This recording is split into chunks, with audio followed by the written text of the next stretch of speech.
Space News, May 25, 2024. Hello again. Thank you for being here with me once more.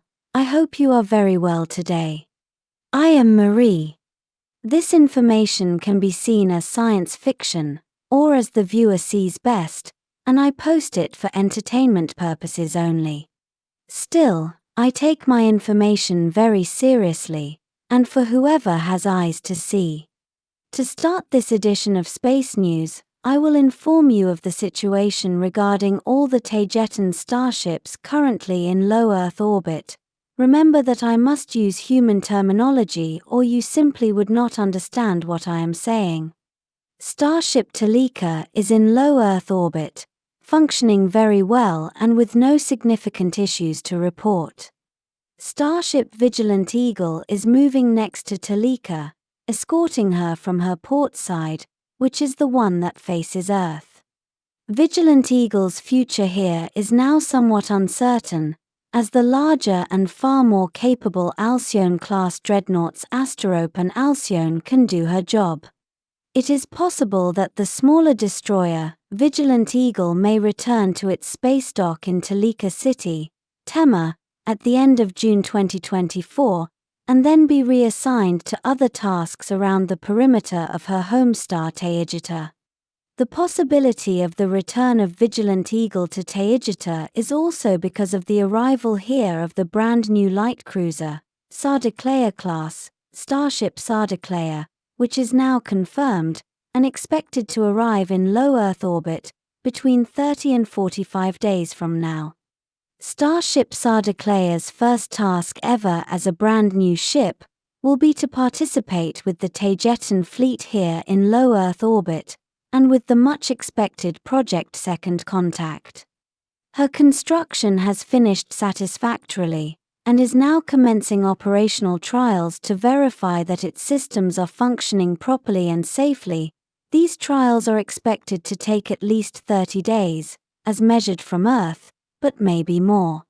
Starship Asterope is functioning perfectly now and fully operational, escorting the entire Taygetan fleet present here, and all its operations, including the troublesome maintenance and repair ones.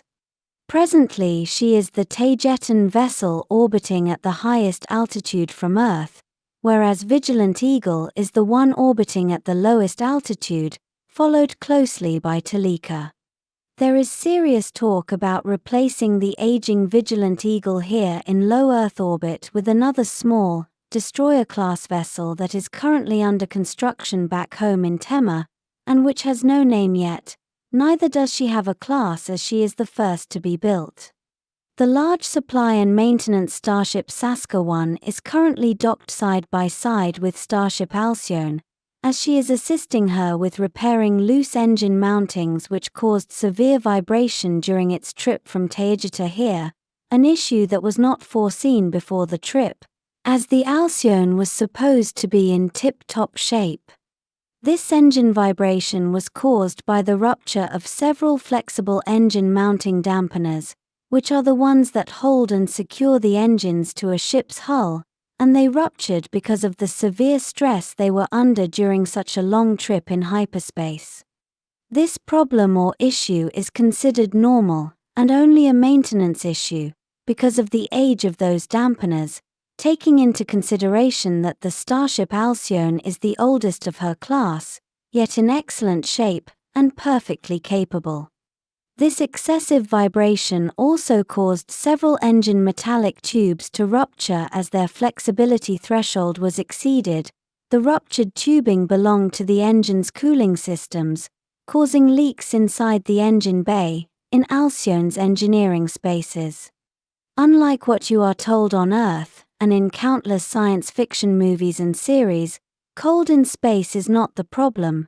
Space is not cold, because from the vibrational point of view of this material existential realm, space is a vacuum, therefore it has no temperature. This causes temperature build-up to be the real problem for a starship, as it has no direct way to radiate and disperse the heat which is being generated by its engines and systems. What is done is to liquid cool the engines and every other heat generating system, and then use the hot coolant to generate more electricity, thus transforming one form of energy, heat, into another, electricity. Heat is defined by the movement of the molecules of whatever object or thing is being measured, where absolute zero would be the complete absence of any molecular movement, and using Earth measurements, it is somewhere around minus 273.15 degrees centigrade. So when you are in deep space, the only temperature your thermometer would be evaluating would be its own. Just to make things clear, and not cause any confusion, from a more expanded and more existential realm-inclusive point of view, space is a very high vibration fluid, many call the ether, that acts and reacts like water exactly as defined by the science of hydrodynamics.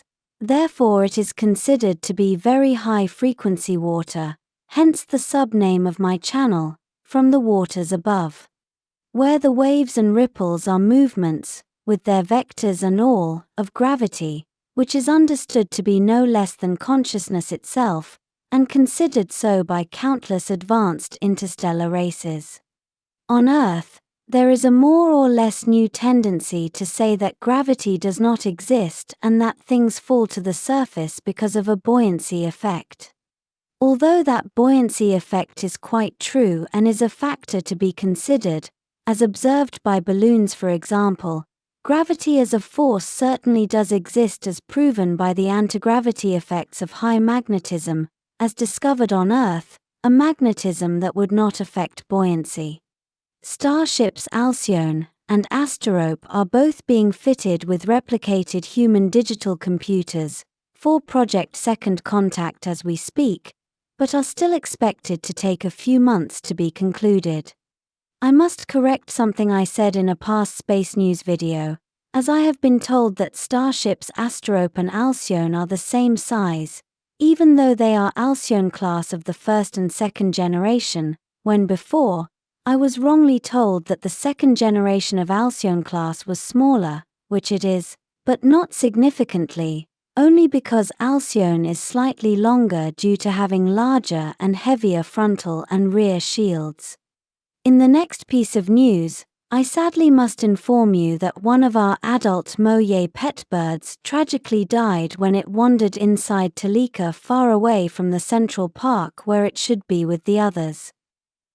It made its way through the passageways and into the rear part of the kitchen's pantry and food logistic spaces, where it stupidly was crushed by a descending service elevator which was coming down from the main hangar spaces above, with crates with Taygetan food, and much to the horror of Toleka's captain Eridania, the ship's cook Ira, and his girlfriend Zoea, who were on that elevator.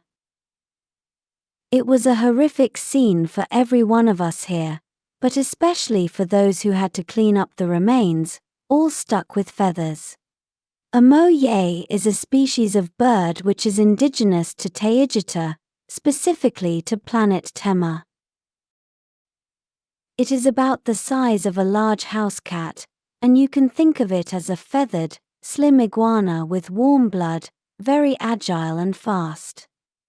It has no wings, is a quadruped bird covered in green and colored feathers, and has 4 strong arms and legs, with clawed hands and feet to climb trees, which are its natural habitat. They are fructiferous and are considered peaceful, although they can be quite aggressive when bothered. These birds are considered good pets back in Tema, although when in the wild and in great numbers, they can become a real nuisance because they can eat and destroy crops and fruit trees with appalling speed.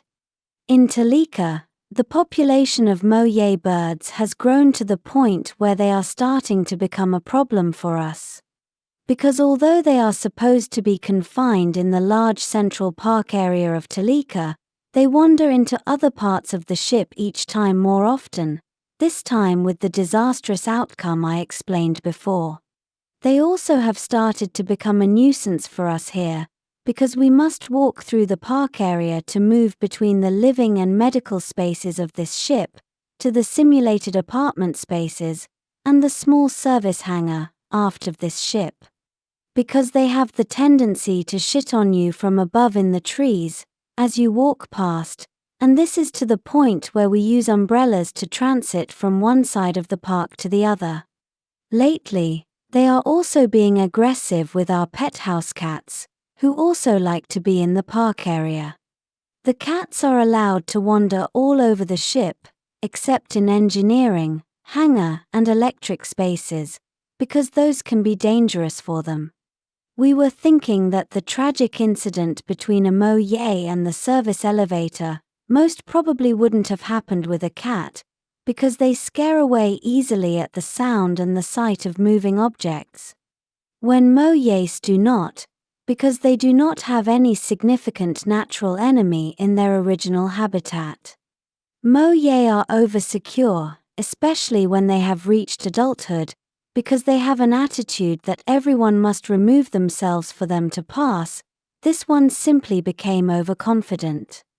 The doors to the Central Park are mostly closed, but sometimes they are opened to let the cats free roam this area, so serving one affects the other, when concerning the doors to the park area.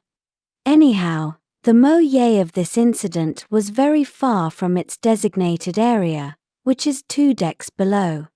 In other, different news, the luminous fireball that was seen falling to Earth on the 18th of May this year, and was officially reported to be a falling space rock with a high mineral content that caused it to glow a lot.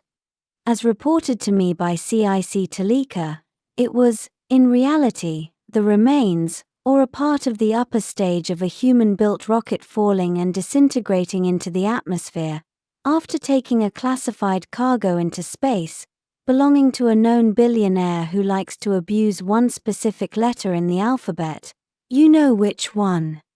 I personally saw the fireball from my private room window as it faces Earth. You saw it above, while I saw it below my point of view, and lasted only a few seconds, but it was luminous enough to light up my half-dark room, and make me go to the window to see what it was.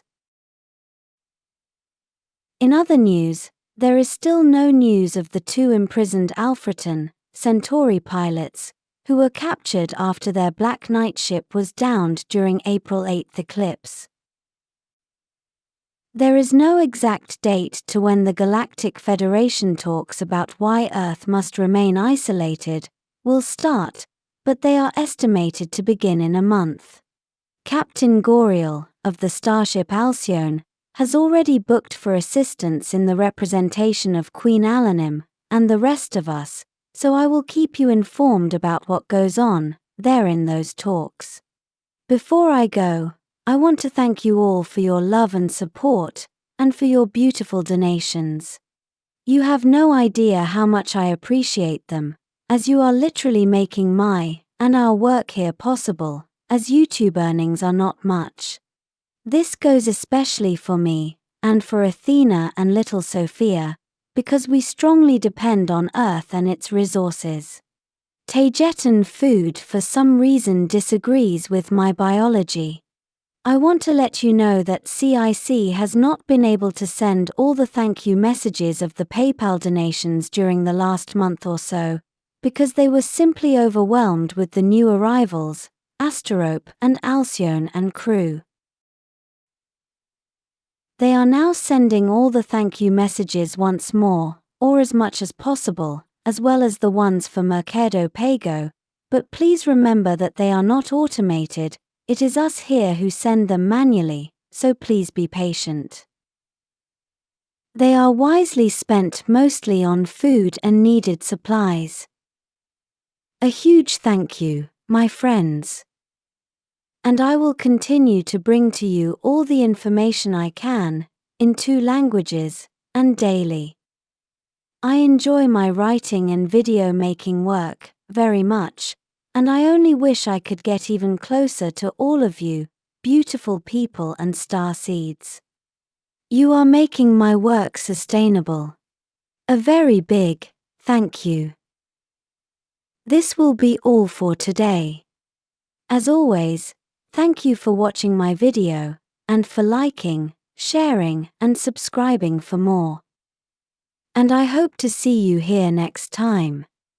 With much love, your friend, Mari Swaruu.